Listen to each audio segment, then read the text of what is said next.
Pull the blanket up a little. Get comfortable. Let everything quiet down. Tonight, we're going somewhere far away. You know that feeling?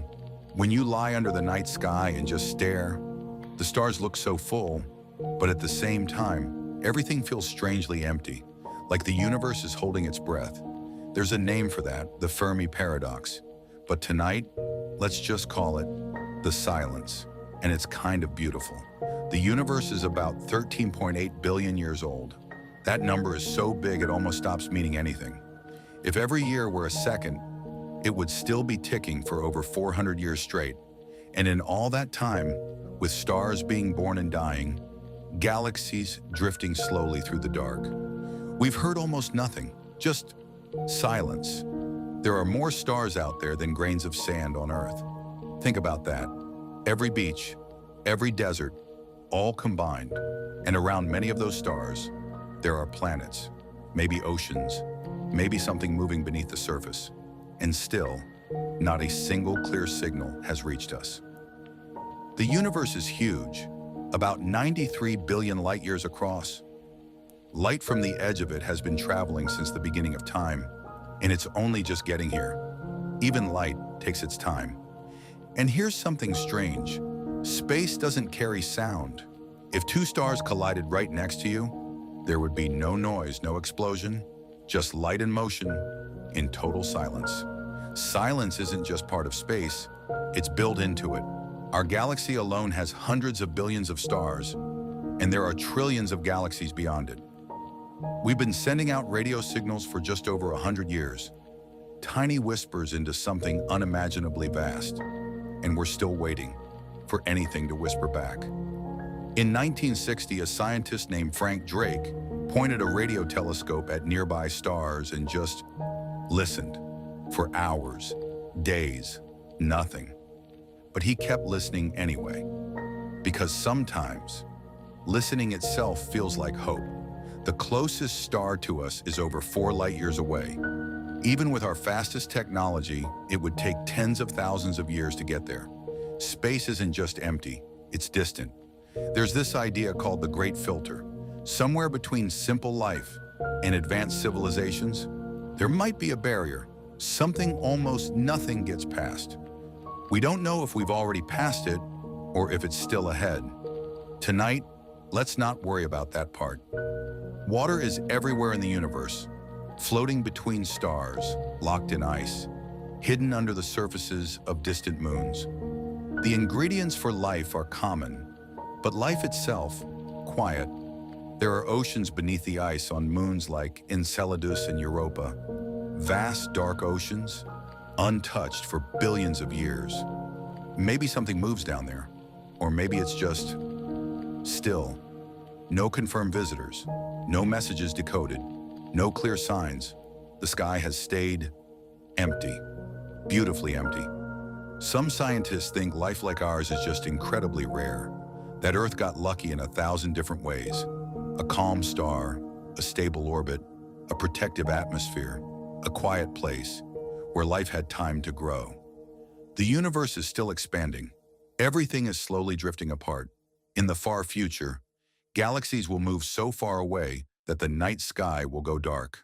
No distant lights, just one lonely galaxy, surrounded by nothing, which makes tonight feel a little more special. There are places out there, vast cosmic voids where almost nothing exists. Regions so empty they make our part of the universe feel crowded. Empty space, inside even emptier space. And even if someone out there tried to reach us, distance gets in the way. Signals take years, centuries, millennia. Right now, somewhere, someone could be looking at Earth and seeing our past. Most of the universe is made of things we can't even see. Dark matter, dark energy. Everything we know, everything we are, is just a small fraction of what's out there. And somehow, that's okay. Maybe the universe is like a deep ocean, and we're all just small, glowing creatures, drifting far apart in the dark. Not alone, just too far away to ever meet. So just breathe. Let your shoulders relax. Let that quiet feeling settle in, because the silence out there isn't empty. It's just wide. Because the universe doesn't rush. And tonight, neither do you. There's a theory called the dark forest. Imagine the universe as a dark forest at night. Every civilization is a quiet hunter, moving carefully, saying nothing. Because the moment you make a sound, something might hear you, and you don't know what it is. So the safest thing? Stay silent. Maybe that's why the universe feels so quiet, not empty, just careful. There's a way scientists measure civilizations, called the Kardashev scale. It's based on energy. A Type 1 civilization uses all the energy of its planet. Type 2 uses its star. Type 3, its entire galaxy. We're not even at Type 1 yet. We're still just beginning. And if something out there is advanced, really advanced, we might not even recognize it. Their signals could look like noise. Their technology might look like nature. It's possible we've already seen something and just didn't understand it. There's a strange star, Tabby's star. It dims in odd, irregular ways, not like most stars. Some people wondered if something huge was orbiting it, blocking the light. Something built. It's probably not that, but probably leaves a little room to wonder. For decades, scientists have been listening to space, carefully, patiently. So far, nothing clear. But silence doesn't always mean nothing is there. Sometimes it just means we haven't heard it yet. There's an idea called the planetarium hypothesis. It suggests that maybe something out there is hiding from us on purpose, that what we see, the empty sky, is part of a kind of illusion, a quiet universe, designed to look quiet. It's a strange thought, the kind that drifts with you. Most stars in the universe are red dwarfs, small, dim, but incredibly long-lived. They can burn for trillions of years, which means life around them might just be getting started. The universe might still be early. The silence might not last forever. There's also the idea of panspermia, that life doesn't always begin from scratch, but travels, hitching rides on comets, on dust, drifting across space. If that's true, then life on Earth might have come from somewhere else, and pieces of Earth might already be on their way to somewhere new. Far out there, moving quietly away from us, is Voyager 1, a small spacecraft we launched in 1977. It's incredibly far now, and still sending signals, faint, steady whispers. Inside it, there's a golden record, sounds of Earth, music, voices, rain, a kind of message. Not loud, not demanding, just, we were here. There are places in space where stars are being born right now, huge clouds of gas and dust, slowly forming new suns. Some of those stars might already have planets forming around them, maybe even oceans, maybe even something more. Space is unbelievably cold, almost absolute zero, and yet, scattered through that cold, are stars burning with incredible heat. Life exists in between, in that narrow, fragile band where warmth holds on. That's where we are. Some people think the universe might not be a one-time thing, that it expands, then contracts, then begins again, over and over. If that's true, then there were universes before this one, other stars, other worlds, maybe even other lives, all gone now. Reset. There's a quiet idea called cosmic loneliness, that awareness, consciousness, might be rare, that the ability to think and feel and wonder might only happen in a few places. But even if that's true, you're not alone right now, not here. There are planets drifting through space with no star at all, just moving through the dark, cold, unlit, quiet. And yet, some of them might have oceans hidden beneath their surface, warmth deep inside, life in the dark. The universe has a way of surprising you. When you really take in the scale of everything, something shifts. Your problems don't vanish, but they feel softer, smaller. You're here on a tiny world in a vast universe, and somehow that's okay. When you look at the stars, you're looking into the past. Some of that light has been traveling for thousands, even millions of years. The sky isn't just space, it's memory. Some of those stars might already be gone, and their light is just catching up. There's a star called Betelgeuse. One day it will explode in a massive supernova. It might have already happened. We just haven't seen it yet. Right now it still shines, calm and steady, a quiet reminder that we don't always see things as they are, only as they were. The universe doesn't have to make sense to us. It existed long before we arrived, and it will keep going long after. And somehow, that's not scary, it's freeing. So just let yourself sink a little deeper. Let your thoughts slow down. There's no rush. The universe has been quiet for a very long time. It can stay quiet a little longer.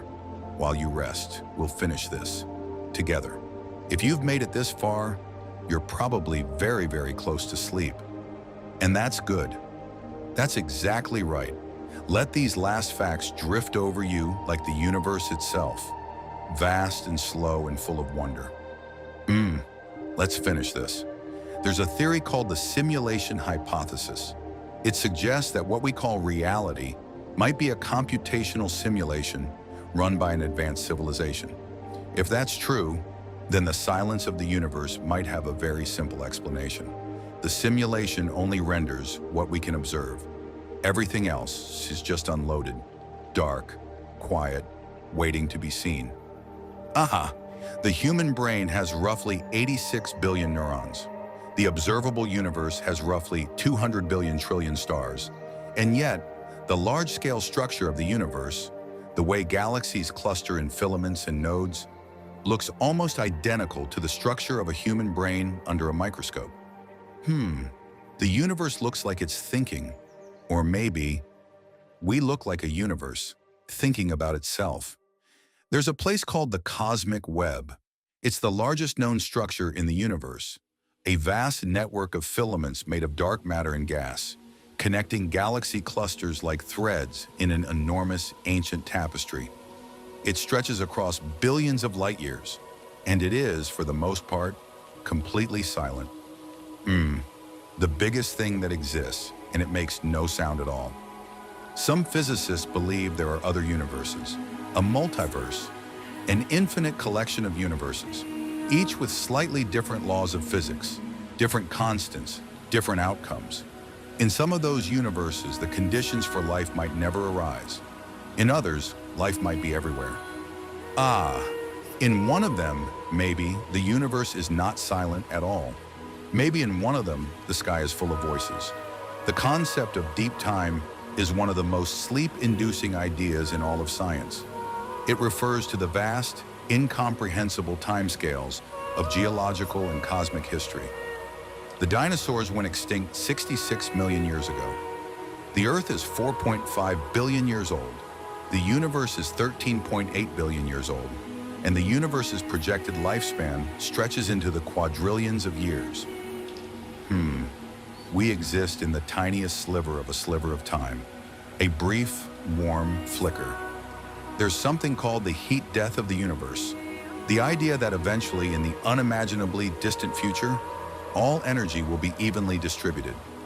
No more stars, no more heat, no more motion, just a cold, dark, perfectly silent universe, stretching on forever.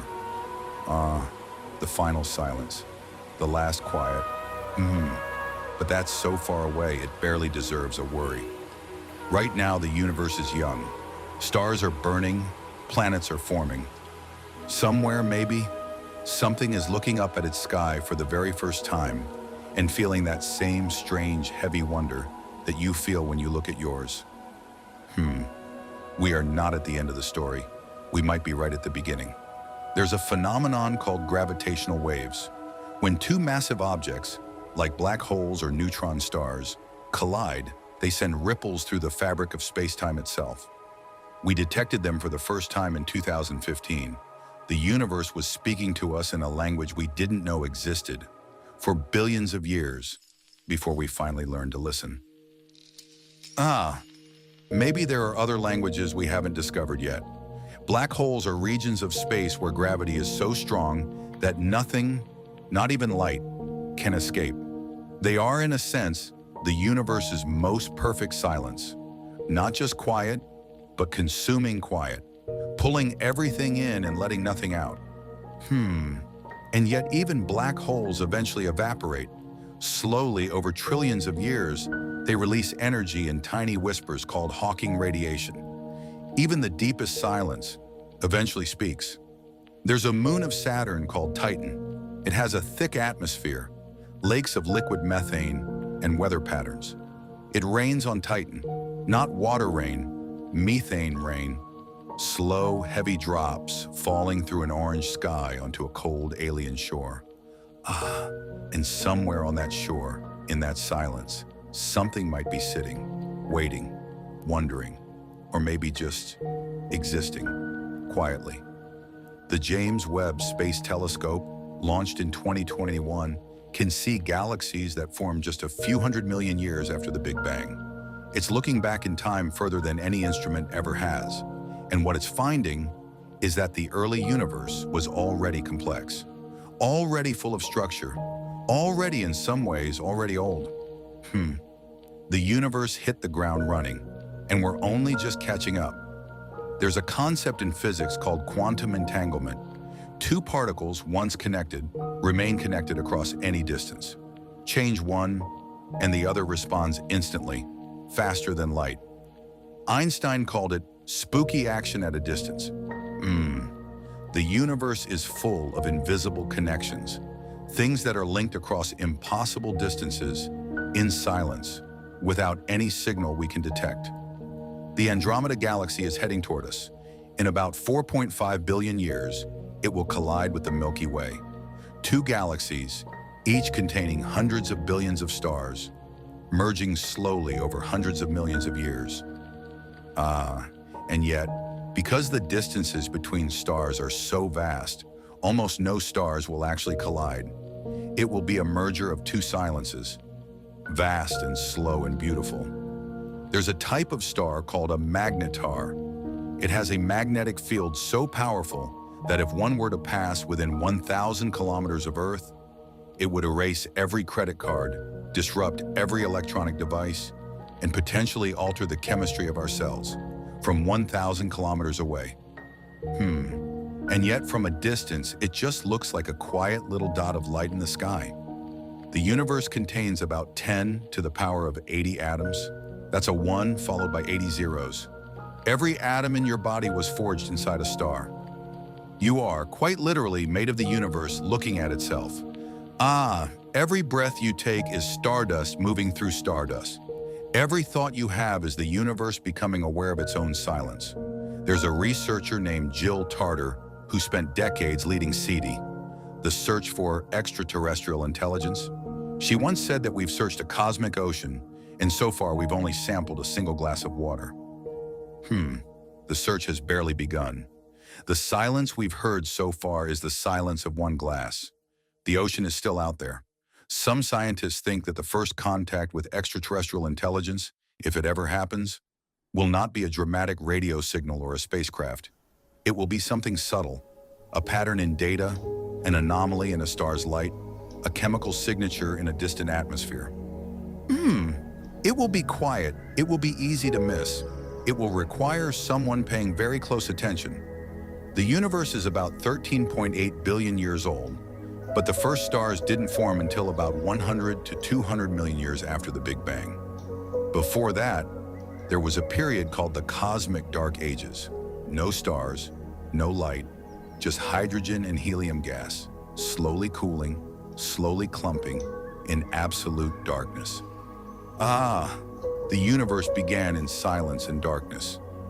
And from that silence, everything came. There's a thought experiment called The Last Question, inspired by an Isaac Asimov story. As the universe approaches its end, as entropy increases and stars die, the last question anyone might ask is whether entropy can be reversed, whether the universe can begin again. And in the story, the answer comes long after the last human is gone, long after the last star has faded, in the silence, in the dark. The answer comes, and it says, "Let there be light." We've been sending signals into space since the early 20th century.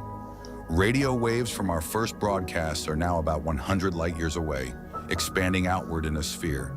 That sphere contains a few thousand stars. In cosmic terms, we've introduced ourselves to the neighborhood. And the neighborhood has not yet knocked back. But here's the thing.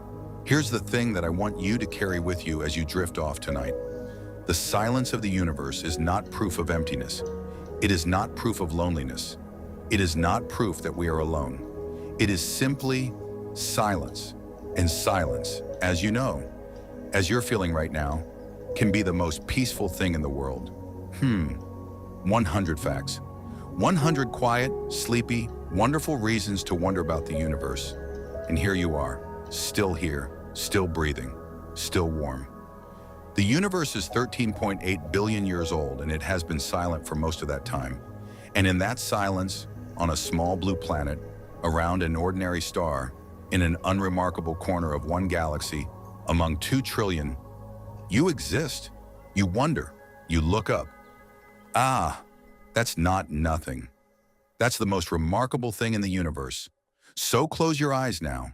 Let the silence in. Let it be comfortable. Let it be soft. The universe is quiet tonight, and so are you. You're still here.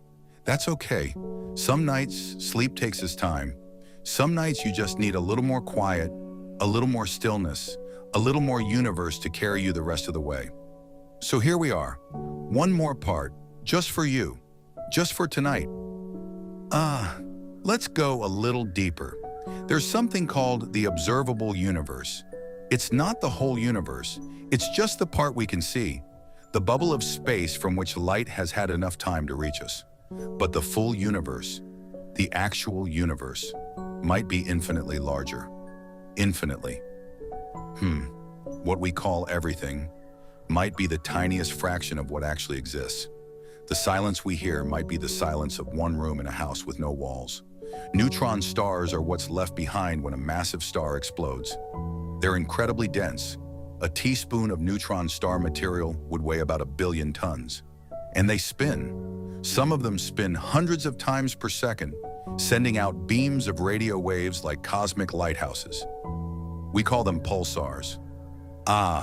The universe has been blinking at us this whole time, patient and rhythmic and quiet between the pulses. There's a concept called the overview effect. It's what astronauts describe when they see Earth from space for the first time. This sudden, overwhelming feeling of connection, of fragility, of how thin the atmosphere is, how small the planet is, how precious and alone it looks against the black. Every astronaut who has experienced it says it changes them, permanently, quietly, like something settles into place that was always slightly off before. The atmosphere of Earth is about 100 kilometers thick. In cosmic terms, that's nothing. It's a coat of paint on a basketball. And that thin, fragile layer of air is the only thing standing between us and the silence of space. We live on the edge of the void. We always have, and somehow we sleep just fine. There's a moon of Jupiter called Ganymede. It's the largest moon in the solar system. Larger than the planet Mercury. It has its own magnetic field, its own aurora. Beneath its icy surface, scientists believe there is a saltwater ocean that might contain more water than all of Earth's oceans combined. And it just sits there, quietly orbiting, holding its secrets. The concept of stellar evolution is one of the most beautiful slow stories in all of science. A star is born from a cloud of gas and dust. It burns for millions or billions of years. Then it dies, sometimes quietly, sometimes explosively. And the material it releases drifts outward and eventually becomes part of new stars, new planets, new everything. Nothing in the universe is wasted. Everything becomes something else. Even the silence becomes something else. There's a region of space called the local group. It's the cluster of galaxies that includes the Milky Way, Andromeda, and about 54 other smaller galaxies. It spans about 10 million light years. And beyond it, other groups, other clusters, other superclusters, all of them drifting apart from each other as the universe expands. Even galaxies know what it feels like to slowly drift away from the things they love. Some of the oldest stars in the universe are called population 3 stars. They formed from the very first hydrogen and helium after the Big Bang, before any heavier elements existed. No carbon, no oxygen, no iron. Just the simplest atoms burning in the dark. None of them survive today. They burned bright and fast and left behind the heavier elements that everything else, including us, is made of. We are the children of stars that no longer exist. There's a theory that the universe might be fine-tuned for life, that the fundamental constants of physics, the strength of gravity, the charge of an electron, the mass of a proton, are set to values so precise that if any of them were even slightly different, atoms couldn't form, stars couldn't burn, life couldn't exist. The universe is balanced on a knife's edge, and somehow it balances. The silence of the universe might simply be a matter of timing. Civilizations rise and fall. A civilization that existed a billion years ago might have sent signals that have long since passed us by, too faint to detect. A civilization that will exist a billion years from now hasn't started transmitting yet. We might be listening at exactly the wrong moment. Ships passing in the cosmic night, missing each other by a billion years. There's a beautiful idea called the cosmic calendar, popularized by Carl Sagan. If the entire history of the universe were compressed into one calendar year, the Big Bang happens on January 1st. Our solar system forms in early September. Life appears on Earth in late September. Dinosaurs appear on December 25th. And all of human history, every war, every empire, every invention, every song ever sung, happens in the last 10 seconds of December 31st. We are very, very new here. Carl Sagan once said that we are a way for the cosmos to know itself, that the universe, through us, has become aware of its own existence. Think about that for a moment. The universe is 13.8 billion years old, and only very recently, in the last blink of cosmic time, has any part of it been able to look up and wonder. We are the universe's curiosity. We are the universe asking, is anyone out there? There's a phenomenon called light pollution. In most cities, you can barely see the stars. The sky glows orange and gray, and the Milky Way is invisible. But go somewhere truly dark, a desert, a mountain, a field far from any city, and the sky becomes something else entirely. Thousands of stars, the band of the galaxy, satellites drifting silently overhead. The universe was always there. We just had to get quiet enough to see it. The Pioneer plaques were gold anodized aluminum plates attached to the Pioneer 10 and 11 spacecraft, launched in the early 1970s. They show a man and a woman, the location of our solar system relative to nearby pulsars, and a diagram of our sun. They are drifting through interstellar space right now. Two little golden postcards floating in the dark, addressed to no one in particular. Just in case, there's a star called VY Canis Majoris. It's one of the largest known stars in the universe. If it replaced our sun, its surface would extend past the orbit of Saturn. It is so large that if you were to fly around its equator at the speed of a commercial airplane, it would take about 100 years. And from Earth, it's just a faint dot, a quiet little point of light in the constellation Canis Major. The universe doesn't care about us. That sounds harsh, but it's actually one of the most freeing thoughts imaginable. The universe isn't judging. It isn't watching. It isn't keeping score. It's just existing, vast and old and indifferent and breathtaking. And in that indifference, there is a kind of peace. Nothing is required of you tonight. Not by the universe, not by the stars, not by the silence. There's a concept called cosmic insignificance therapy. The idea that when you feel overwhelmed by the weight of your own life, you zoom out. You remember the scale of things. You remember that you are one person on one planet around one star in one galaxy among 2 trillion. And somehow, the weight lifts. Not because your problems don't matter, but because the universe is big enough to hold them without straining. The silence of the universe has inspired more poetry, more music, more art, more philosophy than almost any other idea in human history. From ancient stargazers lying on their backs in the grass to modern astronomers staring at data on glowing screens at 3 in the morning, the silence pulls at something deep in us. Ah, it always has. It probably always will. And maybe that's the answer. Maybe the reason the universe is silent isn't because it's empty. Maybe it's because silence is its nature, its texture, its gift to anything lucky enough to exist within it. The silence isn't absence, it's presence. It's the universe, breathing slowly, the way you're breathing now. So here you are, at the end of our journey. 100 facts and a little more, drifting through the quietest question humanity has ever asked. And you made it all the way here, to this last soft moment, where the words are slowing down, and the thoughts are getting lighter, and the universe outside your window is doing what it always does. Just being, quietly, beautifully, without explanation. You don't need to figure it out tonight. Nobody does.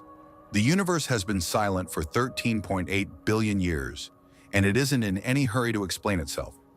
So let your eyes close now. Let the questions go soft. Let the stars do their thing out there in the dark, while you do yours in here. Good night. Again. For real this time. The universe is quiet, and so are you.